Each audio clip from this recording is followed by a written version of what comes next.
तो आईजीजी की वजह से क्या होगा, डिलेड हिमोलिटिक रिएक्शन होगा और पेशेंट्स एसिम्प्टोमेटिक भी हो सकते हैं, जॉन्डिस के साथ भी आ सकते हैं क्योंकि हिमोलिसिस हो रही है, बिलिरुबिन का लेवल ज़्यादा हो जाएगा। फिर क्या होता है, एक्यूट और डिलेड हिमोलिटिक रिएक्शन के बाद नॉन इम्यून हिमोलिटिक रिएक्शन होता है। ये होता है when RBCs are damaged prior to transfusion resulting in hemoglobinemia and hemoglobinuria। तो इसमें कोई सिम्टम्स नहीं आते। नॉन इम्यून मतलब कि RBCs जो है वो डैमेज हो रहे हैं, कोई इम्यून रिएक्शन तो नहीं हो रहा, लेकिन हीमोग्लोबिन और हीमोग्लोबिनीमिया की वजह से जो प्रॉब्लम आना शुरू हो जाती है, उसको कहते हैं कि ये नॉन इम्यून। इसमें कोई रिएक्शन वगैरह मतलब ऐसा सीरियस नहीं है, कोई सिम्टम्स नहीं आते, लेकिन हीमोग्लोबिनीमिया और हीमोग्लोबिन यूरिया होता है।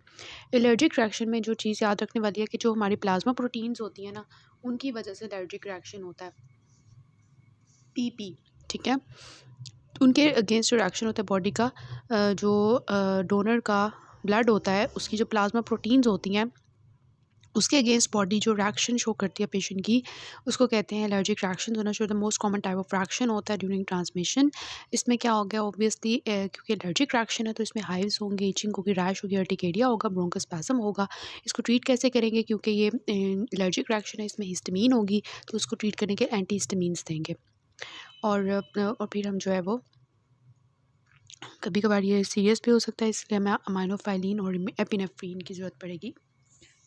फिर फिब्राइल रिएक्शंस होते हैं। फिब्राइल रिएक्शंस होते हैं, इसके नाम से पता चल रहा है कि फ़ीवर होगा during 24 hours of first 24 hours of transmission. इसके साथ साथ headache, nausea, chills, feeling of discomfort होगी। और ये क्यों होते हैं, जो एलर्जिक रिएक्शंस थे वो प्लाज्मा प्रोटीन्स की वजह से हो रहे थे। फिब्राइल रिएक्शंस WBCs की वजह से हो रहे हैं। ठीक है, WBCs की वजह से हो रहे हैं। तो उसके अगेंस्ट बॉडी रिस्पॉन्स शो करती है, और ये उन लोगों के अंदर होते हैं जो पहले transfusion who have at previous transmission, और वो वुमेन जो के अंदर सेवरल प्रेगनेंसीज हो रही हैं, वुमेन की सेवरल प्रेगनेंसीज वाली वुमेन के अंदर, और इसमें ऑब्वियसली फ़ीवर होगा। अब पेशेंट जो हैं जो जिनके अंदर फिब्राइल रिएक्शंस होते हैं या जो रिस्क पे होते हैं, फिर हम क्या करेंगे, ऐसे ब्लड के साथ क्या करेंगे। WBCs की वजह से हो रहा है ना, ऐसे ब्लड के अंदर से WBCs को निकालेंगे ताकि फिब्राइल रिएक्शंस ना हो। किन के अंदर जो रिस्क पे है, कौन रिस्क पे है, जिनको पहले से प्रीवियस ट्रांसफ्यूजन्स थी, या वुमेन जिनके अंदर मल्टीपल प्रेगनेंसीज थी। ठीक है, और इन्फेंट जनरली इम्यूनोकॉम्प्रोमाइज़, ये सारे रिस्क पे होते हैं। तो हम क्या करते हैं, WBCs निकाल देते हैं। उस फिनोमेना को हम क्या कहते थे जिसके अंदर WBCs को निकाल देते हैं, हमने पहले भी कहा, ल्यूकोडिप्लीशन कहते थे। उसके बाद ग्राफ्ट वर्सेस होस्ट डिजीज़, इसका आपको समझ आता है कि क्या होगा कि जब WBCs जो है ट्रांसफ्यूज्ड ब्लड में वो अटैक करना शुरू कर देते हैं रेसिपिएंट के। ठीक है, रेसिपिएंट के टिश्यूज़ को। ठीक है, जिनका क्या है, इम्यून सिस्टम वीकन है। तो मंथ के अंदर ये स्टार्ट होता है, patient fever, liver dysfunction, skin rashes, diarrhoea, bone marrow failure के साथ आता है। इसको प्रिवेंट करने के लिए हम क्या करते हैं, रेडिएशन करते हैं, ब्लड की इरेडिएशन करते हैं। पहले भी हमने कहा इरेडिएशन करनी है, डिप्लीशन करनी है। इससे क्या होगा, इम्यून रिलेटेड रिएक्शंस जो हैं वो नहीं होंगे। तो ग्राफ्ट वर्सेस होस्ट डिजीज़ हो गया। उसके बाद जो है transfusion related acute lung injury होती है। ये क्यों होती है, जब हम फ्रेश फ्रोज़न प्लाज्मा देते हैं। तो फिब्राइल रिएक्शंस क्यों हो रहे थे, WBCs की वजह से। एलर्जिक रिएक्शंस क्यों हो रहे थे, प्लाज्मा प्रोटीन्स की वजह से। Transfusion related acute lung injury क्यों हो रही है, फ्रेश फ्रोज़न प्लाज्मा की वजह से। मल्टीमेरिस वुमेन के अंदर होता है, न्यूट्रोफिल्स जो होते हैं वो क्या करते हैं कि वो जाके क्या करते हैं, जो पल्मरी एंडोथीलियम होती है ना, ये पल्मरी एंडोथीलियम है, इसके साथ जाके न्यूट्रोफिल्स एडहेयर कर जाते हैं। और फिर क्या करते हैं, जब एंडोथीलियम के साथ न्यूट्रोफिल्स जमा हो जाते हैं, वहाँ पे परमेबिलिटी ज़्यादा हो जाती है। परमेबिलिटी ज़्यादा होगी वेजल्स की, तो क्या होगा, एडीमा हो जाएगा। तो with in 6 hours of transfusion जो है, ये सारा परमेबल एडीमा की वजह से पेशेंट के क्या होगा, पेशेंट को डिस्निया होगा, रेस्पिरेटरी सिम्टम्स आएंगे, चेस्ट डिस्कम्फर्ट होगी। तो इसको कैसे प्रिवेंट करेंगे, इसको भी इस तरह ही प्रिवेंट करेंगे, इरेडिएशन करेंगे ब्लड प्रोडक्ट्स की। तो हम कैसे इसको मैनेज करते हैं ट्रांसफ्यूजन रिलेटेड रिएक्शंस को? सबसे पहले साइंस एंड सिम्टम्स जो हैं उनको नोट करते हैं। पेशेंट फ़ीवर के साथ, चिल्स के साथ तो नहीं है। हमने जैसे ही ब्लड ट्रांसफ्यूजन दिया है तो कोई मसला तो नहीं हुआ पेशेंट को? फ़ीवर, चिल्स तो नहीं हो गया? टैकीकार्डिया तो हाइपरटेंशन तो नहीं हो गई? कोलैप्स, राइगर्स, फ्लशिंग, अर्टिकेरिया तो नहीं हो? रैशेज़ तो नहीं शुरू होगी? कोई चेस्ट पेन, एब्डोमिनल पेन तो नहीं शुरू होगी? Shortness of breath, nausea, malaise, respiratory distress तो नहीं हो गया? इन सबको नोट किया। जैसे ही हमें लगा कि हाँ कोई मसला चल रहा है, साथ ही हमने क्या किया, ट्रांसफ्यूजन को स्टॉप कर दिया और फिर हमने वाइटल्स चेक किए और इसके बाद हमने रेसिपिएंट को आइडेंटिफाई किया, उसकी डिटेल्स नोट की और उसका फॉर्म तैयार किया कि ये मसला है। और उसके बाद जो है अगर माइल्ड फीवर है उसको चेक करेंगे अर्टिकेरिया है। अगर तो अर्टिकेरिया है, माइल्ड एलर्जिक रिएक्शन है तो क्या करेंगे, एंटीहिस्टामिन्स दे देंगे, क्लोरफेनेरामीन 10 mg स्लोरी, और दोबारा से ट्रांसफ्यूजन स्टार्ट करेंगे और उसको मॉनिटर करते रहेंगे, ऑब्जर्व करते रहेंगे कि दोबारा तो नहीं रिएक्शन शुरू हो गया एलर्जी वाला। अगर माइल्ड फीवर है तो फिर क्या करेंगे, अगर माइल्ड फीवर है तो पेशेंट को पैरासीटामोल देंगे। अगर पेशेंट का टेम्परेचर जो है वो 1.5 डिग्री सेल्सियस राइज होता है और फिर उसको रीस्टार्ट करके फिर उसको ऑब्जर्व करते रहेंगे, ठीक है।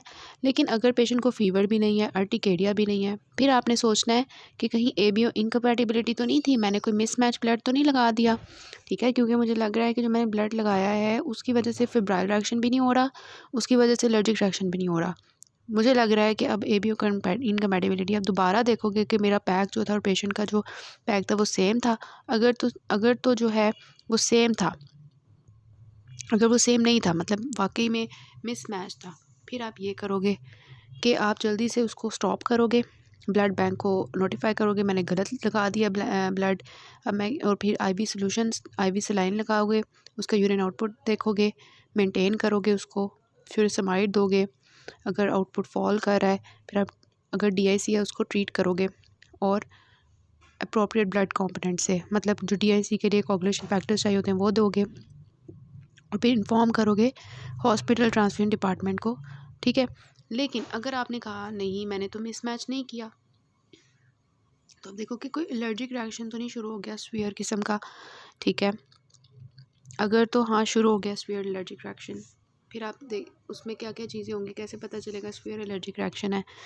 पेशेंट को ब्रोंकोस्पैज़म हो रहा होगा, एब्डोमिनल पेन, हाइपोटेंशन, एंजियोडीमा हो रहा होगा, तो आप क्या करोगे कि ब्लड बैंक को सारा वापस करोगे, एंटीहिस्टामिन्स दोगे, क्लोरफेनिरामीन 10 mg आईवी, ऑक्सीजन दोगे, साल्ब्यूटामोल दोगे क्योंकि ब्रोंकोस्पैज़म हुआ हुआ है उसको रिलीव करने के लिए, हाइपोटेंशन है तो एड्रेनालिन दोगे, एपिनेफ्रीन, और जो क्लॉटेड सैंपल है उसको ट्रांसफ्यूजन लेबॉर्ट्री में भेज दोगे और सलाइन वॉश करोगे फ्यूचर ब्लड कंपोनेंट्स को, ठीक है। अगर तो और ये था कि अगर हमारा जो है वो सीवियर एलर्जिक रिएक्शन था, अगर नहीं था फिर आपने देखना है कि कोई और हीमोलिटिक रिएक्शन तो नहीं है, बैक्टीरियल कंटामिनेशन तो नहीं थी। अगर है थी तो फिर आप क्या करोगे, आप जल्दी से उसको स्टॉप करोगे, ब्लड कल्चर्स लोगे, ब्लड ग्रुपिंग करवाओगे, यूरिन आउटपुट देखोगे, एंटीबायोटिक्स दोगे, फ्लूइड सपोर्ट दोगे और हेमेटोलॉजिकल एडवाइस दोगे। अगर ऐसा कुछ नहीं था फिर आप क्या करोगे, आप देखोगे कि जो है एक्यूट डिस्निया हाइपोटेंशन तो नहीं थी और with in 6 hours of transmission, ठीक है। तो मॉनिटर करोगे उसके लिए क्या, ब्लड गैसेस, चेस्ट एक्सरे लोगे क्योंकि अपने लंग्स को देखना है, ब्लड गैसेस लोगे, चेस्ट एक्सरे लोगे और सीवीपी लोगे, ठीक है। अगर तो सीवीपी नॉर्मल था फिर आप जो है ट्रांसफ्यूजन रिलेटेड जो है वो लंग इंजरी सोचोगे, उसको 100% ऑक्सीजन दोगे और आर्ट्स को ट्रीट करोगे, वेंटिलेशन दोगे। अगर उसका सीवीपी रेज था इसका मतलब कि उसको लंग इंजरी नहीं है, उसको फ्लूइड ओवरलोड हो गया, तो फ्लूइड ओवरलोड के लिए आप ऑक्सीजन दोगे और फ्यूरास्माइड दोगे ताकि वो फ्लूइड बाहर निकले और वेनस सेक्शन करोगे। तो कैसे आपने प्रोग्रेस करना है आगे की तरफ, मॉनिटर करते जाना है, सिम्टम्स देखने हैं, ट्रांसफ्यूजन स्टॉप करके देखना है फ़ीवर तो नहीं है, या फिर फ़ीवर है तो उसको ट्रीट करोगे, अर्टिकेरिया है तो उसको ट्रीट करोगे, अगर नहीं है तो एबीओ इनकम्पैटिबिलिटी सोच के उसको ट्रीट करना है, अगर वो नहीं है सीवियर एलर्जिक रिएक्शन सोच के उसको ट्रीट करना है, अगर वो नहीं है हीमोलिटिक रिएक्शन बैक्टीरियल कंटामिनेशन सोच के वो ट्रीट करना है, अगर वो भी नहीं है फिर आपने लंग्स को सोच के उसको ट्रीट करना है, अगर नॉर्मल सीवीपी है तो उसको ट्रीट करना है, अगर लंग्स को सोच के, और अगर सीवीपी खराब है फ्लूइड ओवरलोड को सोच के ट्रीट करना है। Next is massive blood transfusion. तो इसको करने से पहले हम कॉम्प्लिकेशंस ऑफ ट्रांसफ्यूजन के यूक्यूज देख लेते हैं।